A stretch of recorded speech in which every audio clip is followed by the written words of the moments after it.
Кызматкерлер, конокко келген журналисттер, бүгүнкү күндүн каралып турган темасы баарыга эле белгилүү болуп калды. 3 талап коюп, 5 киши кол коюп мага талап коюшкан. Кымбат окуп берип койсоң, кайякта кымбат. Биринчи талап менен таанышалы, анан ошол боюнча иш алып барабыз.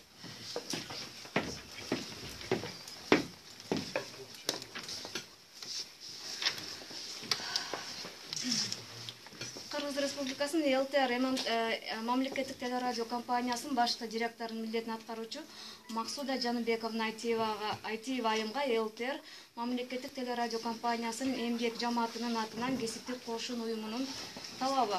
Биринчиси, ЛТРдин элдин маанайын көтөрүү, кесип үйрөтүү, сарамжал жана заманбап жашоо, нартуу рухий табият тарбиялоо үчүн кызмат кылып, өз көрүүчүлөрүн тапкан тематикалык жана автордук программаларын жок кылып, ордун ичи көңдөй, тайыз жана табисиз бизчилик формат менен алмаштырып, профессионал чыгармачылык жамаатты кемсинтип, маданий өсүмдүктү жуулуп салып, ордуна отуу чөп тиккендей жоопкерсиз эксперименттерди токтотууну. Бул биринчи талап. Экинчи талабы. Мамлекеттик телекөрсөтүү дегендин маани максатын ЛТР каналы жүргүзүп келген зор элдик, улуттук жана мекенчилдик ишти түшүнбөгөн. Мекенди коргоочулар күнү, аялдар күнү, Нооруз майрамы 17 март, 24 март, 7 апрель күндөрү бир да өздүк продукция даярдалбай, аларга саясий сабаташ катары мамиле жасаган жаңы жетекчи жана жооптуу кызматкерлериңиз Замир Казакбаевди, Станбек Мамыралиевди, Совет Султановду жана Бакай Эгенди токтоосуз кызматтан бошотууну.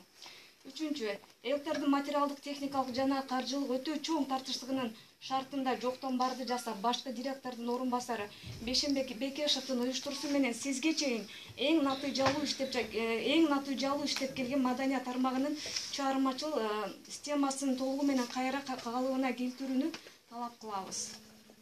Ушул 3 талап коюлду. Бул жерде профсоюздун мүчөлөрү, андан сырткары 60 адамдын колу менен президентке кат кеткен. Ошону талап кылат профсоюздун. Бул бир нерсени сиздерден сурап атам. 60 адамдын колу коюлган талап бизден чегет алмага кайрылуу эмес, бул мага кайрылуу. Бул жерде 5 адамдын колу турат, ошол үчүн ушул документ менен иштейт. Макулбу? Биринчиден, хорошо, биринчи талабы боюнча. Мынау тематикалык автордук программалардын жок кылып, ордуна көңдөй деп атпайсыңарбы? Кайсы программаларды айтып атасыңар? Что вы имеете в виду мынаны? Бул жерде отурган кызматкерлер өздөрүнүн программаларын айтышса, мен бул жерде ар бир төрайымы катары ар бир кызматкердин укугун коргоого өзүм аракет кылдым. Ошол кимдин программасы жабылды, кимге кандай мамиле болду, кимдин укугу тебеленди, аны кызматкерлер ошол бизге мага кайрылгандар өздөрү айтып беришсин, отурушат ушул жерде. Кайсы программалар боюнча сөз болуп атат бул жерде? Себеби мынау диджейлик дегенде бул, по-моему, Кутмантанга тиешелүү нерсе болуп атат. Кутмантанга силерге жакса да, жакпаса да, мен колумда информация менен колдоном. Мынау жерде биздин рейтингтерди караганыңарда 8,5% эртең менен телевизордун алдында отурат аудитория. Андан 0,2% биздин каналды көрүп атат. Бул биринчиден. Ошону мисалы санга эсептеп келгенде 170 миң адам отурса телевизордун алдында, ошонун 340 бизди көрөт деген сөз. Ордуна келген сарняктар боюнча, силер сарняк деп атасыңар да, мына отоо чөп деген сарнякта. Отоо чөптөрдүн эмеси боюнча билбейм, эгер Кутмантаңды айтып аткан болсоңор, Айбек Койчубек ошол жердеби? Бактай. СМС-калар эмеси боюнча берчи маалымат. Кутмантаңга келген СМС-калар боюнча.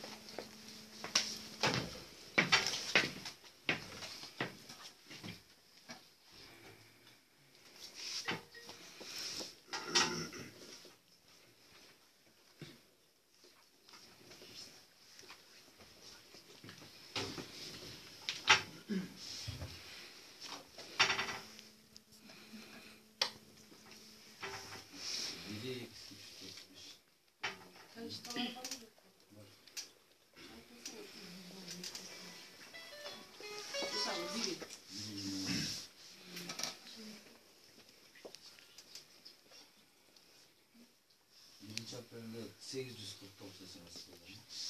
849 адам SMS жөнөтүп атат. Это однозначно эфирди көрүп отурган адамдар, бирок көрүп отуруп жөнөтпөгөндөр да болуш керек деп ойлойм мен. Нелерди жөнөтүп В принципе, мынау информация баарыңарга ачык информация. Бул бир келген SMS жок болуп да кетпейт, системанын өзүндө сакталып калат. Анын ичинде канча позитивдүү, канча программага катышкандар, канча негативдүү SMS-тер келип атканы боюнча толук маалымат бар, аны алсаңыздар болот. Анан бул бир чети жакшы нерсе. Мына кызматкерлердин бул вопросту көтөрүп атканы мен ЛТРдин программаларын элдин алдына көтөрүүгө кылган аракети деп эсептейм. Бул боюнча кандайдыр бир сунуштар болсо, мен караганга дайым даярмын.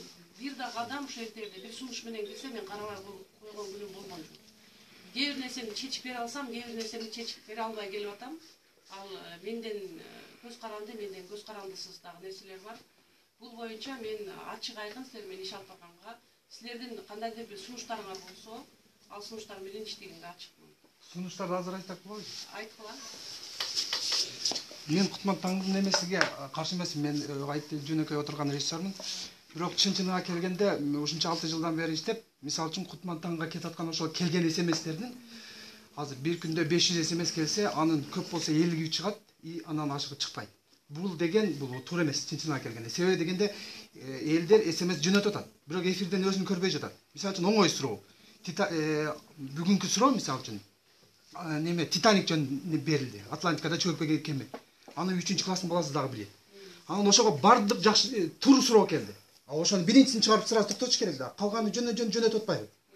Ошол эфирге чыкпай жатат. Анан менин эле мисалы үчүн канча тааныштарым айтты, биз жөнөткөн SMS эмеге чыкпайт. Эми аны билбейм дедим. Анан ал туура эмес, чын-чынына келгенде. Себеби дегенде ал акча коротуп жөнөтүп атат туураны.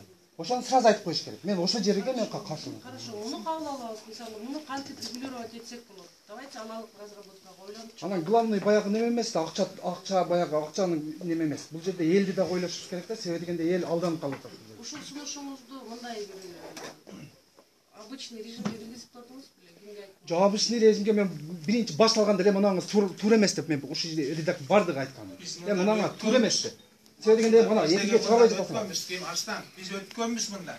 Ооба да. SMS берилген, бул жаңылык эмес. Муну канча бергенбиз, жадап бүтүп, таптакыр болбой калганда токтотконбуз. Мамлекеттик маданияттуу каналда момундай бардак жасалбайт деп туруп токтотконбуз муну. Аны жаңылык кылып кайра ачыш керек эмес дегенбиз. Ошол эле жанагы DJ деген маселени дагы так ошенткөнбүз. Бул деген бул жанагылтыгы эч штаты жок, 2 киши отуруп алып жана радиодо эртеден кечке сайраган бир 20 дагы балдар. Анан эч мындай безответственный эфир, ошол DJ форматы, радионуку. Аны вообще телевиденияга мындай кайсы телевидение жасап атат Россияда мисалы. Россиянын бир каналын айт, ушундай нормальный эфир бар канал ушундай жасаган деп. Бирөөндө да жок. Бизде да башталган ошол, бир кезде ошондой болгон, кыйын болуп. Анан кийин болбойт экен, бул элди деген момунтип кемситкенге болбойт экен, элге маалымат бериш керек экен, элге деген окутуш керек экен, билим бериш керек экен, табитин көтөрүш керек экен деп туруп, ал деген таптакыр башка материалдар бериш керек деп анан ичине толгон жанагындай интеллектуальный нерсени салып туруп, анан кийин ведущий кылып керек болсо, жанагындай тематический кылып жасап, ошентип анан жеткен ал кийинки күн болчу. Анын баарын талкалап салып анан кийин кечерген алып келип кайра коюп. Ал жаңылык эмес, биз сунуш бербейт деп атпайсың азыр мына чатак чыккандан кийин кайдагы сунуш? Алтай айттым го сунуш. Мен Алтай сайрадым го маңдайыңга отуруп сунуш. Айткан жокмун. Мен сиздин сунуштарыңызды бирөө жагын четке кактым го? Жок, Алтай айттым го, Алтай. Алтайдан кийин эмне болду? Алтайдан кийин ушу болду. Четке кактымбы мен сиздин сунуштарыңызды? Макул эле деп отурдуң го. Макул деп эле отурдуң. Макул. Мен келип мактайм. Булар келип жини келет. Тынч отургулат, ишпей келет. Окуй. Ортодо көпүрө болуп турам келип жана буфер болуп. Сеникин буларга мунукун тигинде айт, уруш чыкпасын, чоңго чыдагыла, чоңго чыдаш керек. Аягындан кийин мен сенин ичиңде мындай отурташың бар экенин билген жокмун. Отурташым жок, дешебек байке. Аягындан кийин башында өзүм туура деп ойлогон чечимдеримди кабыл алып атам. Эми ошол чечимди айттым да, ошол чечим жөнүндөгү маселе. Профсоюз коюп ошону. Профсоюз чечим чыгарыпты. Биринчиден профсоюз боюнча мынандай. Профсоюздук бир чети мындай да кымбат, өзү туура болгондо. Профсоюздук жыйын өткөрсөңөр болмок. Жыйындын чечими менен анан талап койсоңор болмок да. Сунуш катары. Бул жыйын болгон эже. Бул профсоюз өзү билет эмне кылат. Мен толук билбегендиктен келишти, кайрылышты. Ошонун негизинде бизде протокол түзүлгөн ошол күнү. Мына мүчөлөр ошол жерде кол койгондордун баары бар. Андан сырткары бардык бөлүмдөн бар. Кээ бир адамдар атымды атаба, бул жака түшүрбө деген суранычы менен 5 адамдын аты. Жок, ал Жалпы чогуш болду эле. Профсоюз. Правкомдун чогуш, жалпы чогуш. Правкомдо канча мүчө бар? 9 мүчө бар. Жок, бир четине кол коюлгандарга не переживайте, ар бир сотрудниктин укугу бар өз моюн билдиргенге. Ар кандай формада. Бул боюнча менде силерге капачылык жок. Бул мен наоборот каналдын өз үчүн силерге болгон салымыңар деп билем. Уруксат мен айтып коеюн. Негизи ушул жерде азыр Кутмантаң жөнүндө сөз болуп калып атат. Бишкекте 2009-жылы Нурлан Шакиев келгенде мына ушу кымбат дагы 3-4 киши биринчи Кутмантаңды чыгарганбыз. Күн түн жатып ушул жерде Кутмантаңды бүгүнкү күнгө чейин чыгарып келгенбиз. Ошондо эле СМС болгон. СМС ар кандай түрдөлөр дагы кетип калып, кайра жаап салганбыз. Түз эфирде дагы СМСти кошконбуз. Анан менин бул талапка кошулуп кол коюп атканымдын себеби бул. Мен ушул Кутмантаңда, ушул жерде канча жылдан бери Кутмантаң үчүн иштеп келем. Эртеден бери 6-дан келем, кайра кечинде кетем. Ушул жерде жамандыр, жакшыдыр, мен Кутмантаңда эмгегим бар.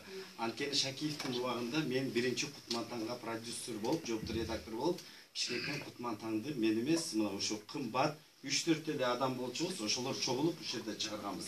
Анан ушул учурда ошол эле азыркы чыгып аткан алпаруучу Расул Рахманалиев биз кастинг кылганда ушул балдар келген. Ушул балдар элементарный эле сөздөрдү сүйлөй албай биз үйрөткөнбүз.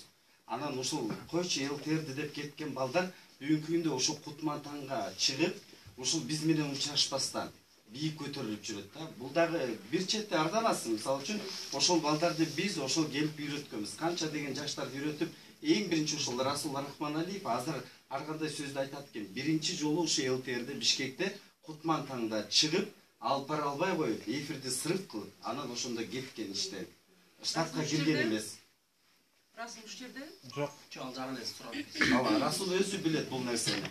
Анан кийинки, мына кийинки эле буга чейинки Кутмантаңды айтып келейин. Биз Кутмантаңга сюжет берчүбүз. Ар бирибиз жок дегенде план боюнча 12 сюжет берчүбүз. Менин 2 балам бар.